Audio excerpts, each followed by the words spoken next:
Looks to come inside and fire one a goal and find the back of the net for Perth.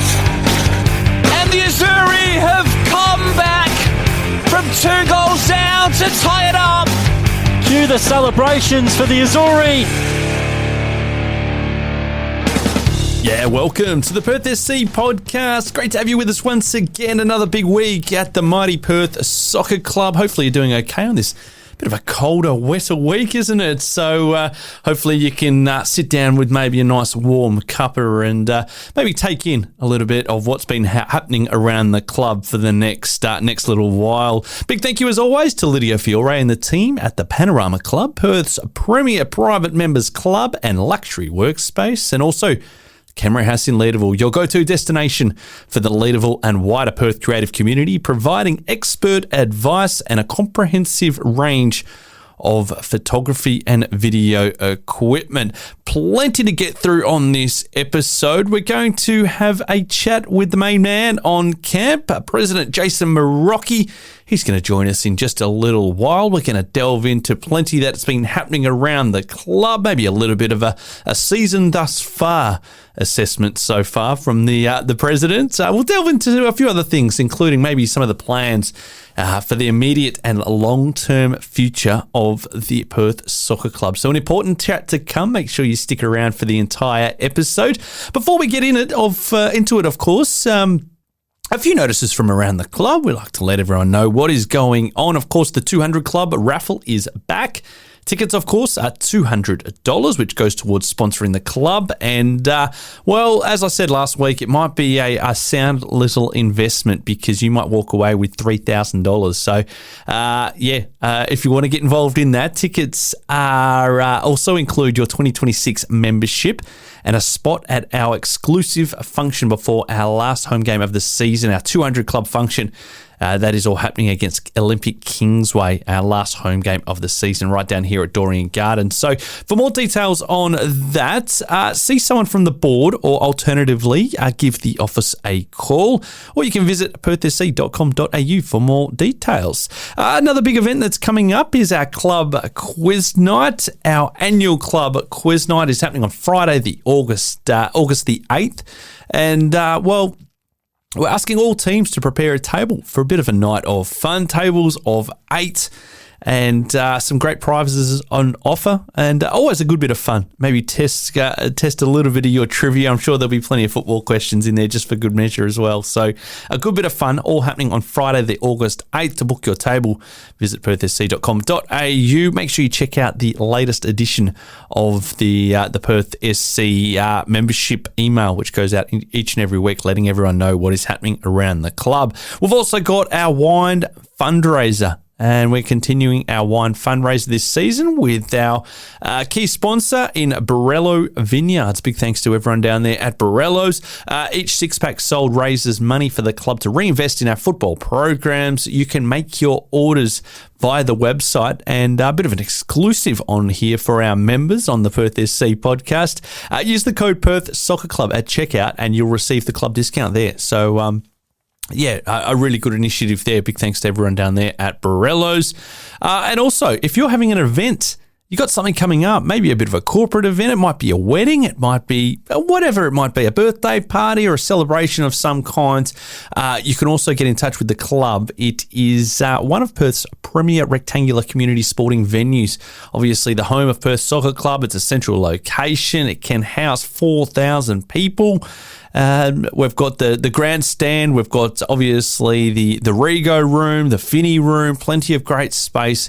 And it's been the home to many a great event, including NRL WA Grand Finals, Gridiron West Finals, and plenty of big football fixtures. Of course, there is the licensed bar, separate function rooms as well, and even the synthetic pitches at the back. If that's something that you'd like to inquire about, if you need space for a particular event, then feel free to get in touch with the office, and they'll be able to, Fiona and the team will be able to help you out in that respect. Right, let's have a bit of a look at what happened across the weekend. It wasn't a great outing at home for our Perth SC men's team. Going down, well, a little bit heavily in the end to Sorrento, a game that you probably think that Perth should go into and, walk away with the points. But we do know that these things happen from time to time, and there can be the odd upset. Despite the inclusion of new recruits Jackson Morgan and Daniel Zivkovic, they went down 3-1 in the end. They really just struggled to get out of the blocks, the boys, I felt. If I am going to give a little bit of an honest assessment, new Sorrento recruit Franco Villa doing some damage with a goal in each half. He was a little bit tough at times to be able to tie down. They went up, Sorrento, that is, went up 1-0 on 3 minutes through Franco Villa.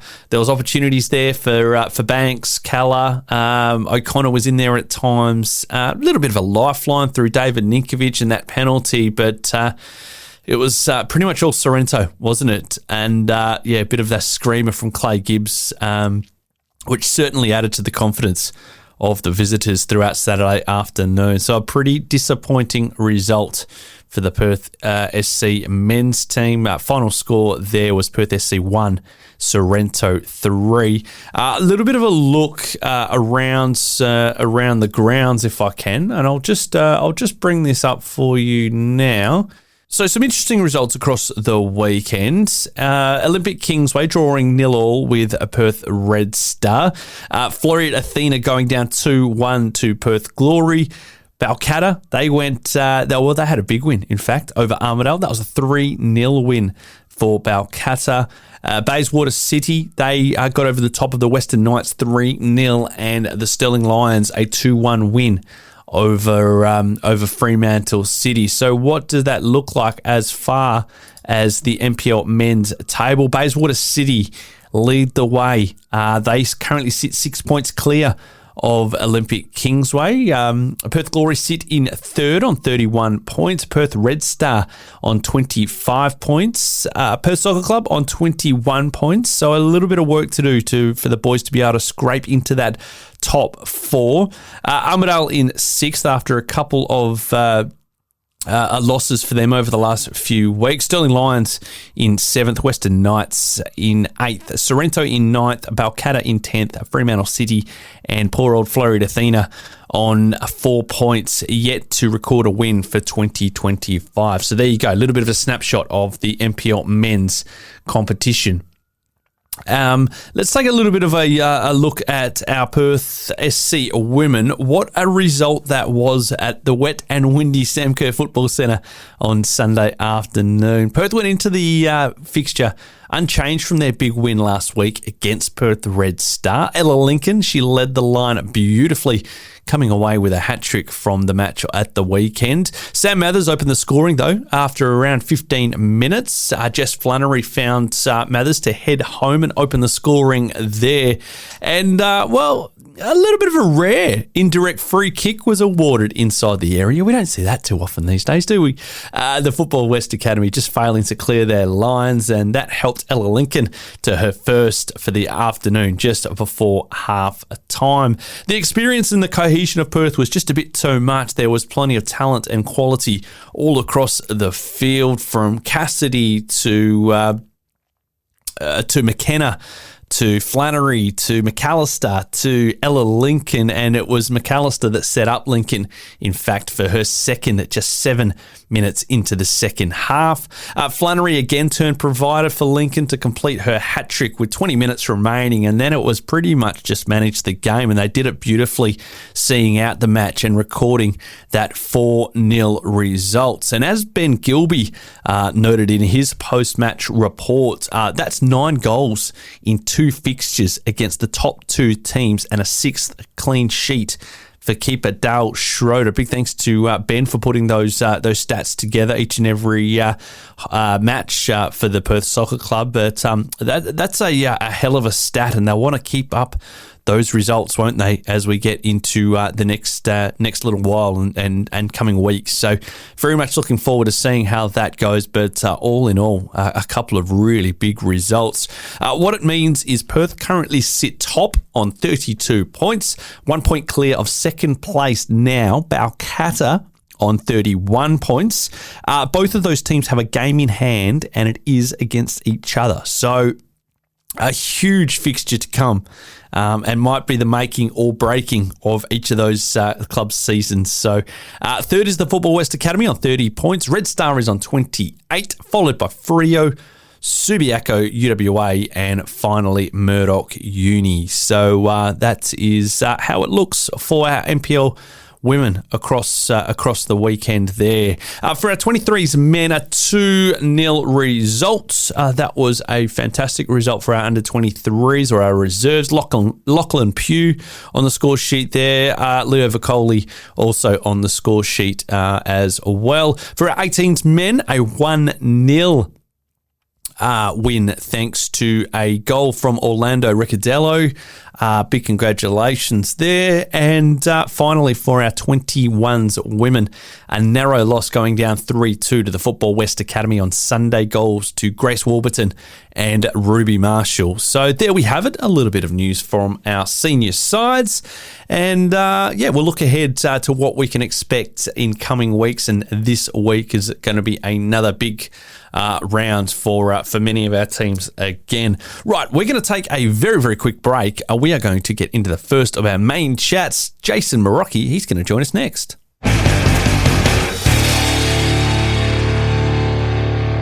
Welcome back to the Perth SC podcast. As mentioned a little bit earlier on, we are going to get the big man on campus to have a bit of a chat. We'll talk about the season thus far. We'll talk about a few other things that are happening around the Perth Soccer Club. Jason Marocchi is with us, mate. Welcome back to the podcast. Thanks for having us, Blaine. Yeah, good stuff. Mate, let's start a little bit holistically. The season thus far, on the pitch, mixed results for the men, I think it's fair to say, and our women absolutely flying after a couple of big results.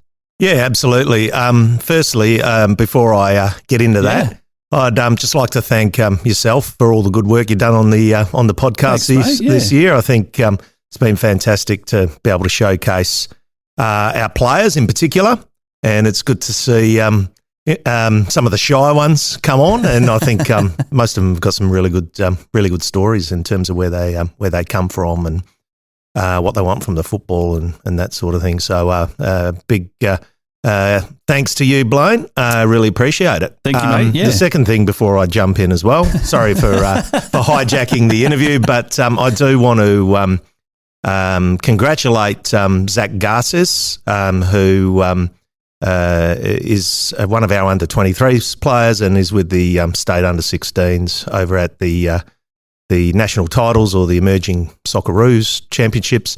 The under-16s state boys have just knocked off the Vics in the semi-final today, which is magnificent, and in the final tomorrow against New South Wales. So to Zach, the whole club's right behind you, and to Neil Kilkenny and all the boys in that team, we wish them the very best, and hopefully we can stick it to the Eastern Staters and bring home a trophy. Yeah. And then also next week, Grace Fraser, who plays in our under-18s women's team, she will be in the under-16s state girls side, and I think they are over in New South Wales from memory. So good luck to Grace as well. Yeah, beautiful stuff, mate. And wishing the clubs, those players and everyone involved all the very best. So that is happening. That men's, that boys' 16th final is happening. It might be today by the time everyone listens to it on the Friday. So big good luck to everyone representing WA there, mate. The season thus far, how are you seeing things? Yeah, look, I think on the men's side, it's been a season of thirds. We went the first 7 games undefeated. The next 8, we've only won 1 game. And I guess the next third is up to the players in terms of how they want that chapter to be written. We're 4 points away from 4th spot, so we go on a run and we make the top 4. Or if the performances aren't up to scratch, we finish off with probably not a mediocre year, but a year of missed opportunity, I'd say. So it's up to the players. Yes, we've had some injuries. Yes, there've been some challenges, but in this game, it's not all downhill skiing, right? Like there are times where it gets tough, and we want our leaders on the park, our senior players, well, any player really, put their hand up, say, "Yep, the going's tough. We're going to stand up, and we're going to fight," and that's what we've got to see, particularly in the last, whatever it is left, 7 games or so. And the next chapter is there to be written, and it's up to the boys. If they want to play finals football, the opportunity is there. If they don't, we can just peter out the season, and we'll see what happens from there. Considering where the team was this time last year, though, is it fair to say that some progress has been made? Look, for sure, but last year we don't sort of see that as a normal year. Sure, That's an absolute anomaly. And no doubt, we want to be playing finals football. We want to be challenging for titles. That's what we want to be doing, and the playing group know that. And there's a real opportunity for them. Like there are 7 games left. We had a good run at the start of the season. We've had a not so good run in the middle. Like it would be great to bookend the season with 2 great, 2 great little runs. And if we do that, we'll go into the top 4. And we played Bayswater off the park here. In the middle of the season. Kingsway fixed us up, but we can challenge with these teams. We beat Red Star. We should have beat Glory, so we can mix it with them. It's all about the boys. It's their mentality. It's their drive. It's what they want. And if they want to play finals football, the opportunity's there. And my very strong message to the boys is take the opportunity with both hands and let's play finals football. By contrast, the women's team are flying at the moment, but haven't had it their own way, but they've had to show some resilience and come back with really 2 massive performances against Red Star and against the Football West Academy. Yeah, look, the women's side are tracking well, playing some good football. We've got some very, very good players in that team. We play great style. We do have a tendency to drop points to teams which we shouldn't drop points to. So I'm sure that's something the girls, and the coaching staff will be looking at. But exactly the same situation with the boys. But rather than aiming for top 4, the girls can win the first title for the club in the women's program. And the opportunity is there. And I say to the girls, you're right in it. Take it with both hands. It's not easy to win titles, and they have a real opportunity to go along and win this thing. And they should take it with both hands. It's a great group. They all get on well. It's a very tight knit team, and there'll be some tough moments. Like we've got to play Balcatta, I think, 3 times. Yep. Two more times. Not going to be easy, and they're going to be title deciding games, and that's where we need people to step up. And, be leaders and really dig in. And the girls can do it. There's no doubt. Absolutely. Yep. And it'll be fantastic if we can bring a first women's title to Doreen Gardens. You mentioned just a little bit earlier on, obviously there's young players representing WA, and I guess these honours are fantastic. We had David Ninkovic get selected for the WA side and play against Persebaya earlier this week as well. So, I mean, it must be rewarding to be able to see these players go on and have state representation or go on to bigger and better things. Oh, absolutely. And that's, we've always been proud of our players moving on to bigger and better things, over the course of our I think it's 77-year history now. We've had 18 of our players or players that have played for Perth Soccer Club represented the Socceroos, 3 represented the Matildas. I think it's a great legacy, and it's great to see Diddy running around last night, and he did a good job for the sort of 45, 50 minutes that he played, and he played for the shirt, which is what we want to see when guys are representing the state or the national team. And look at a guy like Ali Chikati as well. come through the club, now playing in Serie A and playing for the Socceroos is brilliant. And it's achievable. From little old Perth, you work hard, you have the mentality, you can play at any level that you like. And it must have been fantastic to see him back in his hometown and play for awesome. the Socceroos. And he played a great game. And seeing him quite emotional at the end of the game during that interview was, I think, was fantastic and shows that what it means for him to sort of play for his country and sort of honour the people that have helped him get there and certainly helped him through this injury period that he's had recently. So, well done, Ali. Elsewhere on the field, Jason, are you happy with where the juniors and intermediate kind of teams are at? Yeah, look, our junior program's going quite well this year. We've got all of our I guess academy teams, if you want to, for want of a better term, in the first division. So that's tracking well. I think our 14s and our 16s are in the cup semi-finals. On the girls' side, the 16s and the 18s are in the cup semi-final as well. They're going quite well in their respective leagues as well. So yeah, look, I think overall it's been quite a productive season at junior level. Off the field, it's been a busy time, not only this season but previous seasons. Is it fair to say you step into a bit of a new era and a new way of thinking and where you want the club to go? Yeah, no, certainly, Blaine. And I think the opportunity which we've been working on with the Italian club, with particular Sal Vallelonga there, in terms of trying to redevelop the precinct. The securing of the $30 million from the state government, which is like, for people shouldn't understate how significant that funding commitment is.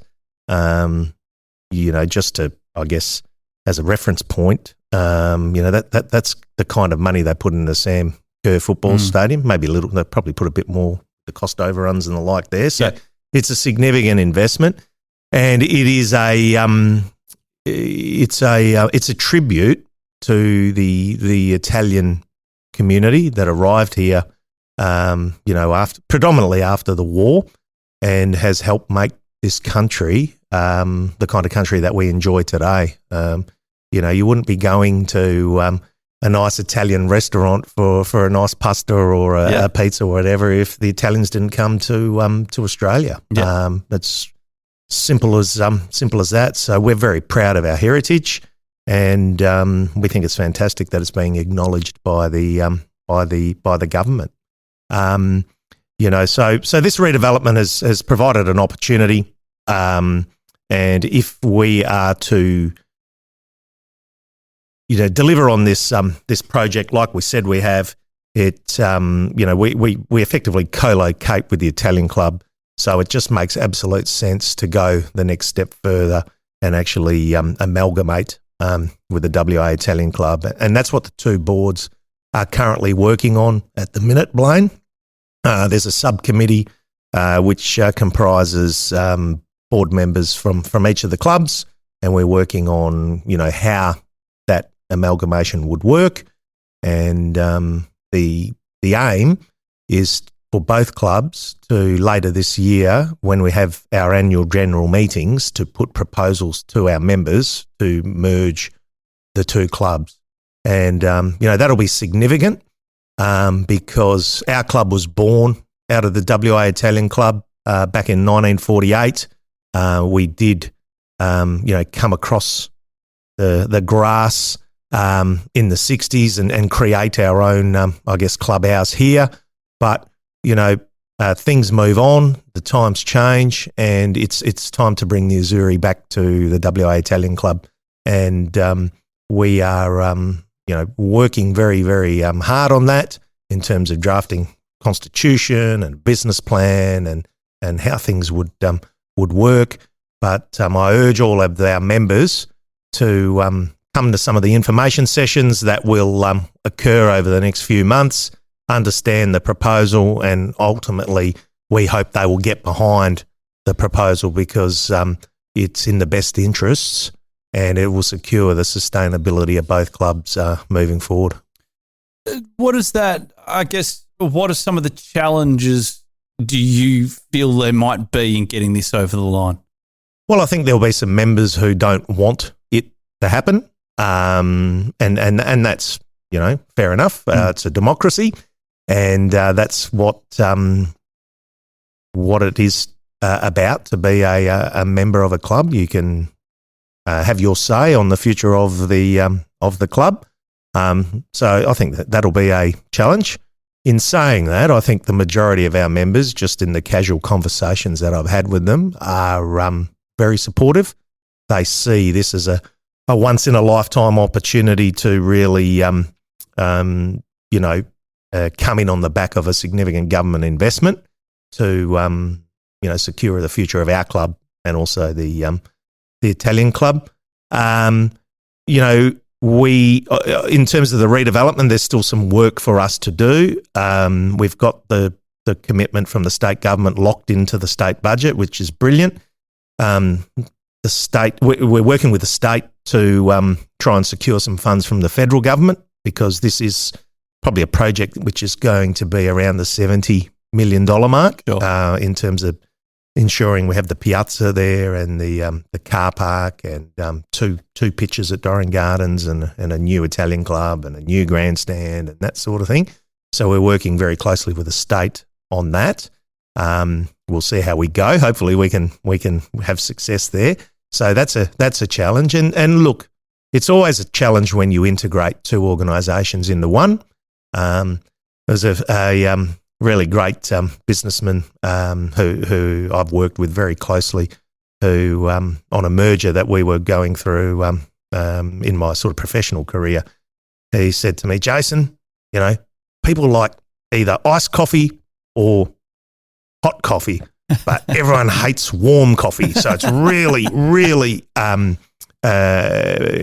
critical to make sure that we don't serve people up warm coffee. And that's one of the challenges for us, that we come together and we serve up a really good product from a social perspective. So we have a clubhouse which welcomes not only our members, but people who live in the area, members of the public who want to come into an Italian precinct and experience Italian culture. And then for our members on the social side, on the sporting side, that we have a really strong offering. And if we get this right, it probably will be the model, I think, going forward for clubs around not just Western Australia, but Australia as well. What are some of the benefits that you feel this is going to bring, not only for the Perth Soccer Club, the Italian club, but I guess the wider community, because that's what it's all about, is bringing everyone together and really harnessing that local support as well? Yeah, well, I think for a start, it just livens this precinct up to have a piazza with some fantastic food and beverage offerings hanging off it. It's fantastic to have a meeting place where it could be a place where professionals set up little a hot desk sort of environment where they can come and work from there. Sure. Utilisation of a gym, that sort of thing. I think there's a real opportunity to create a little community. For our members, we could have a membership which includes a car bay in the new car park. A gym membership includes a spot in the business networking area. A sponsorship of the club, all that sort of thing. So the opportunities are endless, and we're just in a fantastic spot. Like I'm just looking now outside the window here, and I can see the skyscrapers in the city. Right, It's brilliant. So if you need to sort of get on a bus into the city, it's an easy ride in. Very well located. The Dorring Gardens grounds are fantastic. So a clubhouse sort of overlooking, two pitches at Dorring Gardens. I think it's just it's magnificent. A while back, we were talking about this topic, Jason, and you said we've got to get to the point that our football clubs basically become the local bowling club, a hub that the community gets down to. They might go for a meal or a beer or catch the local game, the game or whatever. Is this part of that as well that you'd like to see, that real social aspect? Yeah, absolutely. We want people, at the moment, with our clubhouse, we'll use it on a Thursday night where we're feeding all our players. We'll use it on a Friday night if we are playing at home. And then we use it every second Saturday or Sunday. For the rest of the week, CEDA use it as a classroom, but there's not much happening here other than, Vic cutting the lawn. So we need to have a facility which is used every day and people come in and, could have a sports bar downstairs where rather than people going into the Crown or somewhere else to watch EPL football or whatever on a Saturday night, they come to our place and they enjoy a couple of games and the big screen and have a few beers and be with their neighbours, I guess, and share that experience. So that's what we want to create. We'll have bocce. I'm sure we'll have some five-a-side competitions and the like. So there's real opportunity to have the community involved. Something that has been of interest as well, away from that, is obviously being located in a city has been to scratch and scrape and find, I guess, grass spaces for the ever-growing juniors, mate. How's things going on that front? Yeah, that's still a challenge. But we're hoping Birdwood Square becomes available next season after some lights are put in there, certainly as a training facility. So that would help. We hope take a bit of load off. We also have the $1.5 million commitment from the state government at Forest Park, and we're in discussions at the minute with the council and the government around that. We would like to see the surface there upgraded. Sure. That's our priority there, and I think that message has been well received by the council and the state as well. So look, it's always a challenge, a real challenge, but we're doing the best we can with under the circumstances. And I guess just on that, BD Park as well. What's happening down there? Yeah, well, that's a little bit more disappointing news because we were working with the council to put a toilet facility in and some storage. The toilet facility is absolutely necessary because our kids are, having to walk through that very busy car park and into the actual recreation centre just to go to the toilet. Right. And, we've got young girls, Sure. We've got girls 10 years old, probably younger, training there, and that's not a great outcome. So unfortunately, a proposal went to the council probably 6 weeks ago now to install the toilet facility, and we were going to contribute to that through some money that we received from the state. But councils are I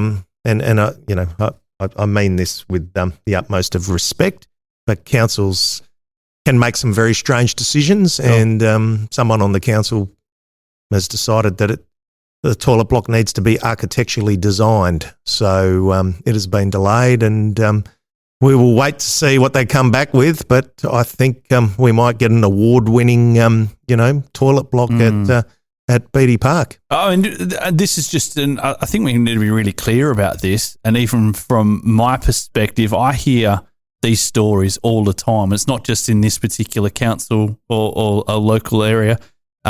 This is a problem across Australia with the booming participation, particularly in the female space. Yeah, absolutely. But look, I do scratch my head because, it's a toilet block with some storage. Do you need an architect to design that for you? Is that the best use of ratepayers' funds? Sure.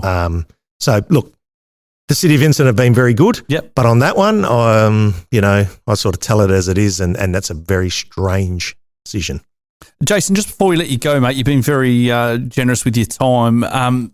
looking forward, some great events we'll see this season through. How do you see the next few weeks going? And I guess we look forward to that AGM, I guess, essentially. Yeah, so the AGM, look, the date's not locked in yet, but it's traditionally late November, early December. Sure. But to get to that, we're committed. I spoke with Sal the other day. We're committed to hold a series of, I guess, information sessions with the members, which will probably alternate between the Italian club and here, to make sure we take our members on the journey and allow them the opportunity to ask the questions.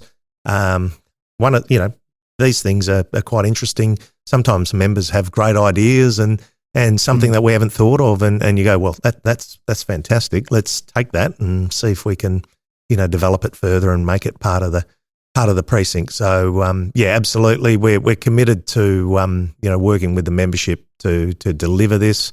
I do believe it's in the very best interests of the two organisations. We can build a really strong club. Bringing the two memberships together. We're going to have scale. We are going to have a fantastic facility. We're going to have interest from the Italian community, sponsors, the like, and we can be, we'll continue to be the powerhouse of WA football. I really believe that, and take it to the very next level. Beautiful stuff. Jason, just a quick message to the supporters and everyone else that comes along week in, week out. Yeah, look, it's great to see everyone here, young and old, and I'm really enjoying the Friday nights here at Dorrien Gardens. I think they've been absolutely superb, and I have to thank Danny Hay for that one. That was his suggestion. Sure, I thought he was mad, but he was on the money. To the supporters, particularly those that support the men's team, let's get behind them. Like I said, there's a third of the season left effectively, and the boys get to write their own story, and that's the beautiful thing about this game. We do not know what the next chapter is going to read like, and we're all waiting to flick through those pages and see how the book ends. So I'm hoping that we have a happy ending. Good on you, mate. Thanks very much for your time. Thanks, Blaine.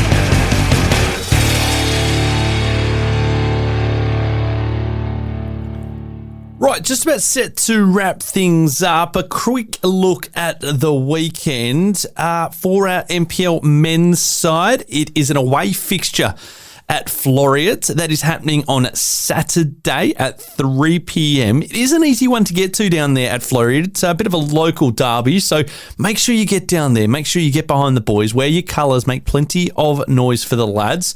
Kickoff for the senior men, of course, is 3 p.m. Prior to that will be 1 p.m. the reserves, or the 23s. And then at 11, I believe, will be the 18s as well. So get down there to E&D Leaders Stadium, just down there in Leederville, of course, the old Velodrome, if you're old enough to remember that. For our NPL women, also another big fixture on Sunday.